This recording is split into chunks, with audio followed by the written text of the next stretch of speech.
Hazreti İbn-i Mübarek rahmetullahi aleyhin gurrumi. Nağıt binne odan sayrak kesiptir. Şu aydan kef üçün Huday Teala cennette ne cay verdi berendir ona. Bir hakikati aydık gidiptir. Bir vaqt İbn-i Mübarek radiyallahu anh Hazreti Ebu Hanife'nin de şagirdinin şagirdi. Öz yoldaşları bilen, yani musulmanlar bilen bir kafirlerin vuruşundan ögürlük gelýänmiş. Hey orada uluqon vuruş olup, fakat musulmanlar kan döküpdirler, şehit beripdirler.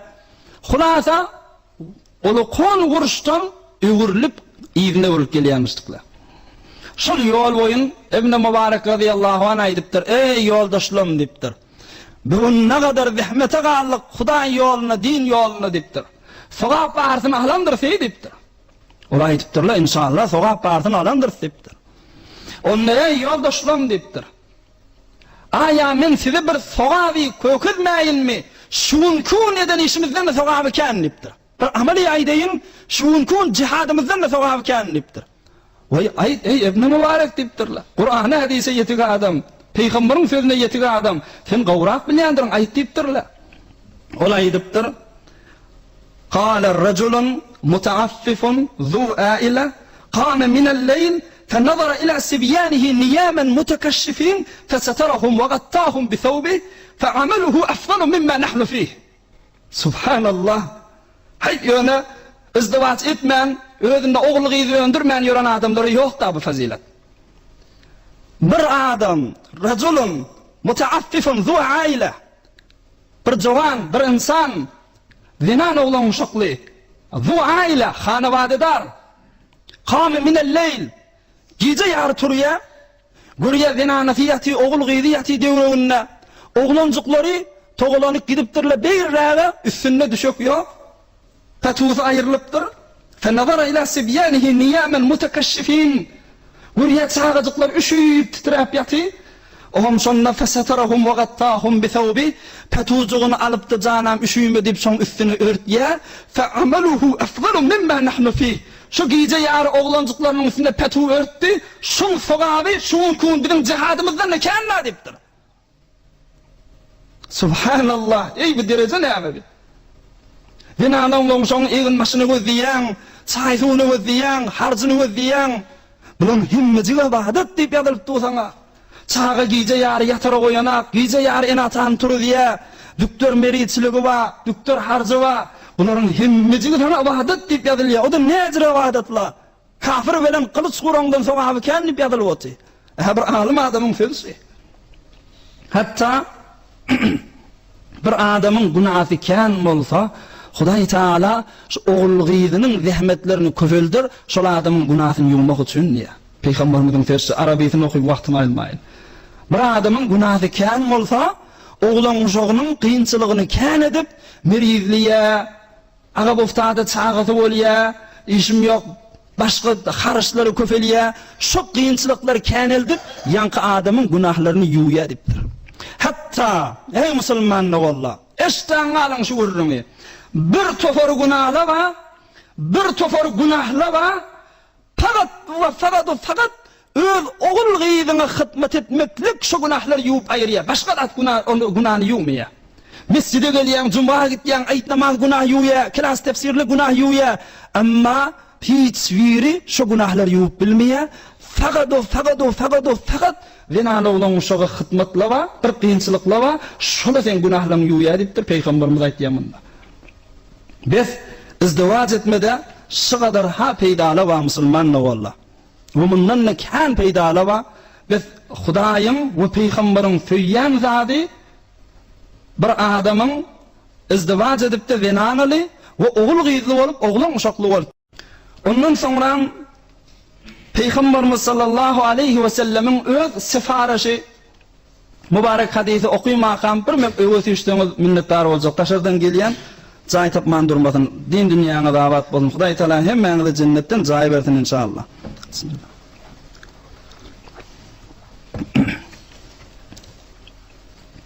Peýgamberimiz we ummatyna edýän sifarişi: "Tenakahu, تكثروا فإني أباهي بكم الأمم يوم القيامة حتى بالسقط رواه البيهقي.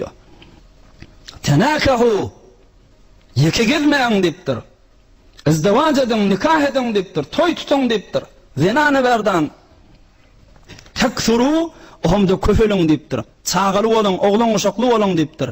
Son meni peygamber kıyamet gününde ummatumun kendine iftihar etken başka ummatların yanına hatta bis sıkıntı bir moğdani çağın nakıs dünya gelip kamil bulmanı sıkıt bolsa düşük bolsa da şoňa da hatta men ummatymdan hesap şoňa da men iftihar ediyen men ummatymy sany köpelýär şo belende dipdir. Biz tenakahu izdiwaj edin toy tutun dipdir. Şoňa özü bir olakon awady sowap dipdir peýgamber. Bir wagt Peygamberimiz sallallahu aleyhi ve sellemin bir hizmetkary barmyş, öýünde suni, odunni, öýünün işini gözläp ýören bir sahaba, hani öýlenýärmişdik. Peygamberimiz sallallahu aleyhi ve sellem bir wagt o jawandan sorapdyr. Ala tetezawwaj? Ey falani, ey jana dipdir. Sen toy tutjak dälmi, öýlenjek dälmi dipdir. O jawan jogap beripdir, ya Resulallah, inni faqirun la şey'e li ve enqati'u an hidmetik. Ya Resulallah dipdir. Bir men öýlenjek diýerime edafym malym ýok, mülküm ýok dipdir. Bir de men izdiwaj etsem, sen hyzmatyňdan keteljek ya Resulallah dipdir. Men izdiwaj etmegimden sen hyzmatyny ileri çekýän dipdir. Şuň sogabyny kän bilýän dipdir. Men ýok toy edip däni sen hyzmatyňdan galy biljek dipdir. Peygamberimiz hiç dat diýmäpdir, saket durupdyr. Bir kun geçti diye yine bir fırsatda Peygamberimiz şoňa aýdypdyr. Ala tetezawwaj? Ey falani, sen toy etjekdämini dipdir. Izdiwaj etjekdämi dipdir. Ýanky sahaba yine öňkü jogabyny beripdir. Ya Resulallah, men sana hyzmat etmeden galarym toy etsem dipdir. Men hyzmat etmämimi gowur ýan dipdir. Amma iki ýerekden soňra ýanky sahaba aýdýa, men halwatda özüm fikir etdim. Peygamberimiz zol öwürläp maňa düflenjekdämi, toy etjekdämi diýýärdi. Hükmen hayrym şoň için nedir da? Hudaýy peýgamber men hayrym nirde digini gowrak bilerki menden dipdir. Şayet Allah men izdiwaj etmegim peýgambere hyzmat etmeden mi gowulmaly peýgamber zol şunu aýdypdy maňa.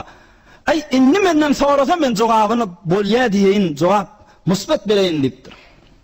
Üçüncü edek peýgamberimiz ýene de aýdypdyr, ala tetezawwaj dip. Ey Peygamberimiz o oğlandan ısrar edişini öde. İki gedek aýtdy, iki gedek dep o sahaba ozuruny aýtdy ahyrim. Men faqir diýdi, zatym ýok diýdi. Bir de sen hyzmatyna dedim gelýär diýdi. Amma Peygamberimiz ýene de ısrar edýärdi. Üçüncü gedek ýene aýdypdy. Ey jahany sen toy etjekdämi, izdiwaj etjekdämi dipdir. Ol sahaba aýdypdyr. Ya Resulallah, zawwijni. Bolýa ya Resulallah, men öýür amada teýýarmen dipdir. Ýöne malym ýok dipdir. Peygamberimiz aýdypdyr, git falan sahabaň öýüne gyzyndan hastegary et, aýt peýgamber ýerdi berer dipdir. Hastegary edipdir, tarap hoş bolup jogabyny beripdir.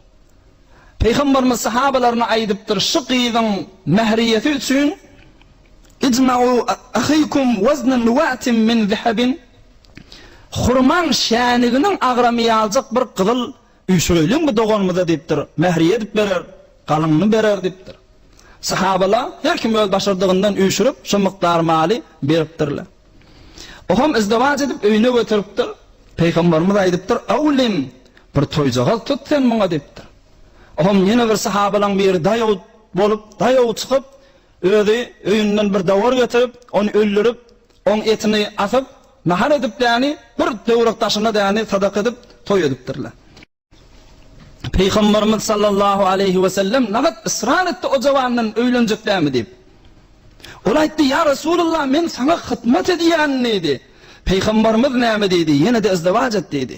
Yani bir adamyň, ey jawanlar, bir adamyň zinan oglan uşagyna hyzmat etsek, halal çörekden şulan garny doýurayn, şulan iýbiçkesini üýüne egin maşyny tämin edip gedeýin näse, şoň sogaby Peygamberimiziň öýünde hadym bolmadan mekan. Peygamberimizin hizmetkarı olmadan bir zina oğlan şoğa boyun alıp, şolan zindigisini temin edip, halal yollan çörek getirip durmaklığın bereketi sogabı ken, iki dünya saadetine yetiriyen zat. Şu sebeple Peygamberimiz zor aytti, bana hizmet edecek deyip durma, izdivac et deydi. Hatta İbn Mes'ud radıyallahu anh şu neme diye bir kefinde, İbn Mes'ud bir alim adam, Kur'an'ı yetiyor adam, Peygamberimizin mübarek sözlerini yetiyor adam. Yani iki dünya saadeti gülünmek nerede bağdığını bilen adam. Şu neme diye bir sözünde, لو لم يبق من عمري إلا 10 أيام لأحببت أن أتزوج لكي لا ألقى الله عزبا. Eğer hamala bir moğa menin däne umrumdan bir sanıqlıca gün galan bolsa, mesela aýsala 10 günden soňra sen dünýeden geçýäň diýsele, şu mowada eger öýlenüksiz bolsam, hükmen öýlenerdim diýipdir. Näme diýip? Likay la alqa Allah azba, ta Hudaý Taalaga mujarrad sataşmarym ýalypdir. Zinanysız bolup Hudaýa sataşmadan utanýan men diýipdir. Biz 10 günjükde ýaşaýşymda umrumda wagt bolsa da, zinanysız şu mowga bolsam, öýlenüksiz bolsam öýlenjek men diýipdir. Son Hudaý Taala erkegi bir näçe zinany oğlan şoň üstüne gaýym edip yaratdy. Şu wezifäni bitirmän ýören insan bolup sataşmaýyn men Hudaýa diýdi. Hudaýym söýýän zady, peýgamberiň söýýän zady, oňa terk edýän bolup Hudaýa sataşmadan utanýan idi. Eger uzru bolman, delili bolman, öýlenmesem men Hudaýa näme jogap bereň diýdi. Bismillah.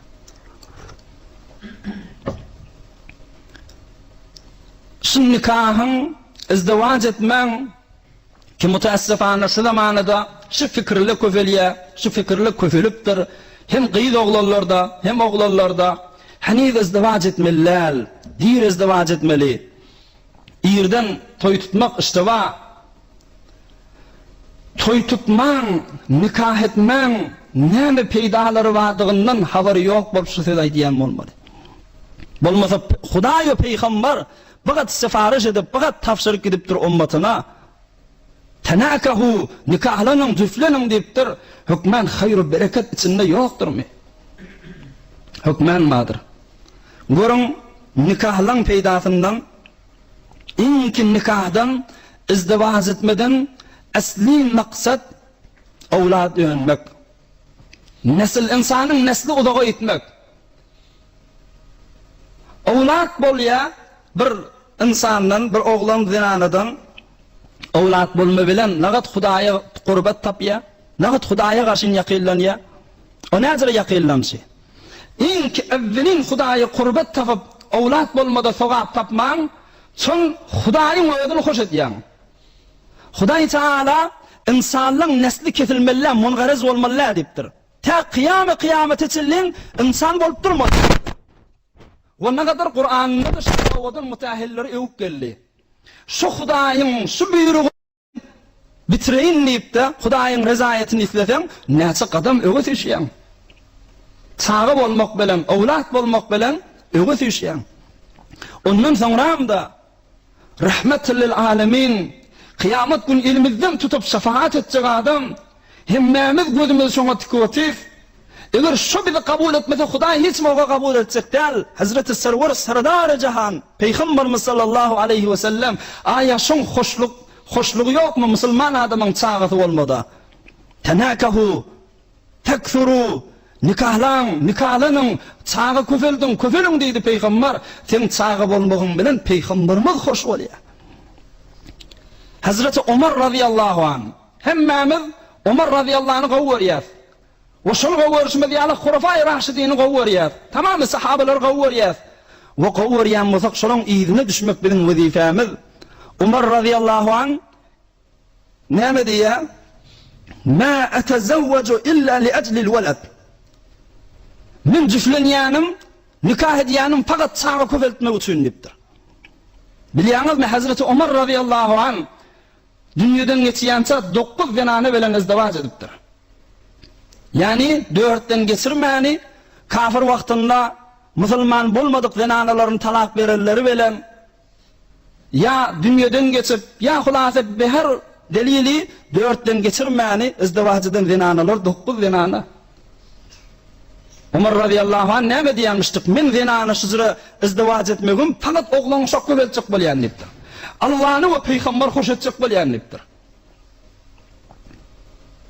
Yine de qurbat, sogap derejedegi bir insana gowlugy çağan bolsa ey musulman oğlan. Eger çağı senden soňra galsa, yani sen dünýeden geçýän çağan iýdiňde galsa, çağan hayru bereketi, ediyen sogaplary, okuyan Kur'anlary, sana ediyen dualary iýdiňden barp durjak. Wal baqiyatus salihat boljak. Aya insana bir ulukun hayır dälmi? Geçen adamlaň himmejigi ulukun gynanýan zatlary şu oğulsyz bolup dünýeden geçdiler. Çağysız bolup dünýeden geçdiler. Hey men adam tutuljak däl o dünýäň ýüzünde dip narahat bolup ağlap geçipdirler. Çağası yok bolup ya bolup da dünýeden geçip. Adam her haçan dünýeden geçmeli. Iýdiňden bir owlady sahlyk galyp da iýdiňden adamy tutup dua edip otursa, aya ulukun insany gerekli zat diýmiş.